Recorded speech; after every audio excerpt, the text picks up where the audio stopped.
إذا سألتكم لماذا خلقنا فكثير منكم سيجيب نحن خلقنا من أجل العبادة، وهذه إجابة صحيحة ولكنها ناقصة.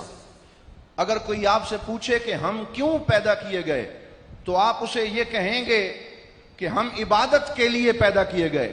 ये जवाब अगरचे दुरुस्त है लेकिन नामुकम्मल और नाकिस जवाब है। नहनु खुलिक़ना लिसलासति मक़ासिद, हम 3 मकासद के लिए पैदा किए गए। वहादा युअख़ज़ु मिन हदीसी जिब्रील अल्लज़ी लक़बहु उल-उलमाउ बिउम्मि अस्सुन्नह लिअन्नहु यजमअ अस्सुन्नत कुल्लहा फ़ी हाज़ल हदीस। ये तीनों मकासद हदीस जिब्रील से माखूज हैं और हदीस जिब्रील को उलमाए हदीस ने सुन्नत का दारो मदार करार दिया है, जिससे ये तीनों चीजें हुवैदा हो रही हैं। المقصد الأول هو العبادة صحيح، لأن جبريل لما سأل رسول الله عن الإيمان كان يسأله عن الخضوع والاستسلام لله، وهذا هو الذي نعبر عنه بمقصد العبادة وهي الخضوع والاستسلام لله। तख्लीक का सबसे पहला मकसद इबादत है, ये दुरुस्त है, और ये हदीस जिब्राइल के पहले जुज से अयां हो रहा है कि जब सैयदुना जिब्राइल अलैहिस्सलाम ने सरकार दो आलम सल्लल्लाहु अलैहि वसल्लम से अर्ज की ईमान क्या है, तो सरकार दो आलम सल्लल्लाहु अलैहि वसल्लम ने इरशाद फरमाया कि ईमान अल्लाह रब्बुल इज्जत की बारगाह में खुशू और तजल्लुल और आजिज़ी और सरे तस्लीम खम कर देने का नाम है। ثم سأله عن الإسلام، والمقصود من الإسلام هو ما في قوله تعالى هو أنشأكم من الأرض واستعمركم فيها، فالمقصد الثاني من خلقنا الذي يطلبه الله منا هو تعمير الأرض। और दूसरा मकसद इस्लाम के सवाल से अयां हुआ कि जब हजरत जिब्राइल अलैहिस्सलाम ने अर्ज की या रसूल अल्लाह इस्लाम क्या है, तो सरकार दो आलम सल्लल्लाहु अलैहि वसल्लम ने इसके जवाब में जो बातें इरशाद फरमाई उनका खुलासा ये है कि इस्लाम ये है कि तुम जमीन की तामीर में अपना किरदार अदा करो।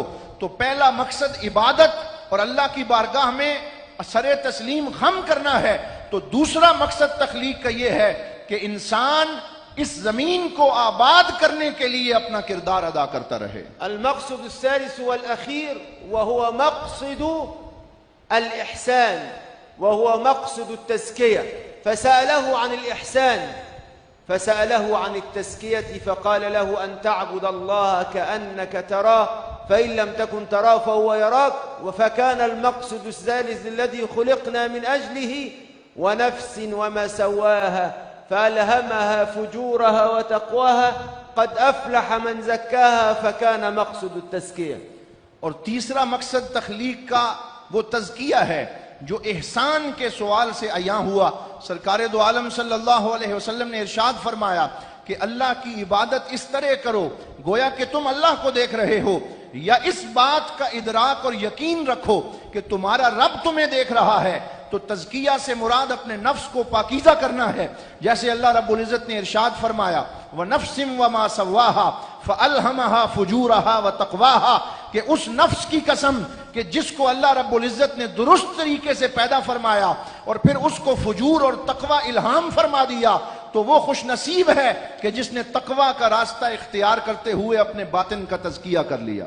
فالمقاصد ثلاثة: العبادة والعمران والتزكية. احفظوا هذا وعلموا هذا أولادكم وابنوا على هذا حياتكم। बस मकासद तख्लीक 3 हैं, एक इबादत, दूसरा इस जमीन में तामीर का किरदार अदा करने में कोशिश करना, और तीसरा मकसद तज़किया नफ्स है। इसे जान लें और इसे अपनी औलादों को भी सिखाएं और इस पैगाम को आम करें।